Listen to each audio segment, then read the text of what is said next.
திருமண நிச்சயம் செய்யப்பட்ட பெண் வேறு ஒருவரை திருமணம் செய்ததால் மனமுடைந்த இளைஞர் மாலத்தீவில் தற்கொலை செய்து கொண்ட சம்பவம் குடும்பத்தினரை சோகத்தில் ஆழ்த்தியுள்ளது. விழுப்புரம் மாவட்டம் மேல்மலையனூர் பகுதியைச் சேர்ந்த ராஜேஷ் என்பவர் மாலத்தீவில் பொறியாளராக பணியாற்றி வந்தார். இவருக்கும் ராணிப்பேட்டையைச் சேர்ந்த பெண்ணுக்கும் இடையே கடந்த பிப்ரவரி மாதம் திருமண நிச்சயதார்த்தமானது நடைபெற்றது. வரும் ஏப்ரல் மாதம் இருவருக்கும் திருமணம் நடைபெற இருந்த நிலையில் மாலத்தீவில் பணியாற்றி வந்த ராஜேஷ் தன் வருங்கால மனைவிக்கு செல்போன், லேப்டாப் போன்றவற்றை அன்பளிப்பாக வாங்கி கொடுத்ததாக தெரிகிறது. இதனிடையே திருமணத்திற்கு இன்னும் ஒரு சில வாரங்களே இருந்த நிலையில் ராஜேஷுக்கு போன் செய்த இளம்பெண் தான் ஏற்கனவே ஒருவரை காதலித்து வருவதாகவும் அவரையே திருமணம் செய்ய போவதாகவும் கூறி போனை துண்டித்துள்ளார். இதனால் மனமுடைந்த ராஜேஷ் தனது நண்பருக்கு உருக்கமாக பேசி வாட்ஸ்அப் ஆடியோ ஒன்றை அனுப்பிவிட்டு மாலத்தீவில் தற்கொலை செய்து கொண்டார்.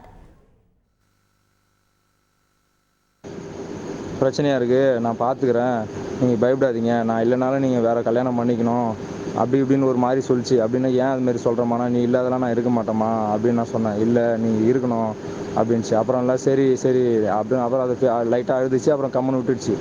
காலையில் எழுந்து கம்பெனிலேருந்து ஊருக்கு வரேன் அப்படின்ட்டு நான் அது கிளம்புறேன்னு சொல்லிச்சு. சரி நானும் தூங்குறேம்மான்னு தூங்கிட்டேன்.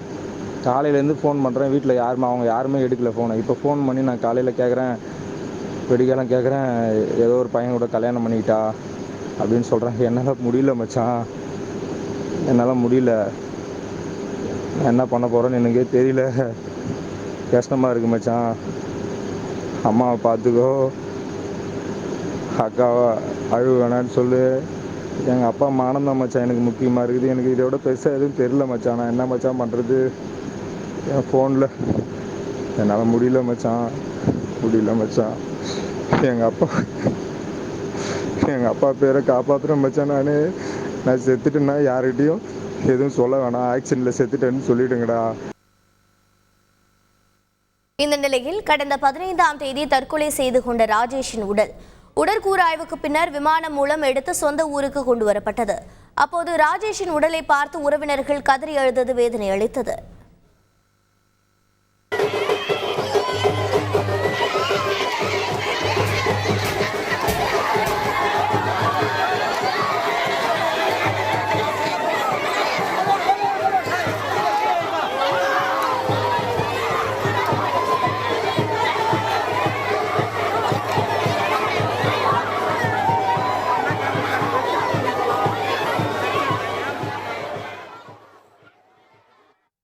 இது தொடர்பாக உயிரிழந்த ராஜேஷின் தாய் பூங்கொடி அளித்த புகாரின் பேரில் போலீசார் விசாரணை நடத்தி வருகின்றனர். செய்திகளை உடனுக்குடன் தெரிந்து கொள்ள உடனே சப்ஸ்கிரைப் பண்ணுங்க.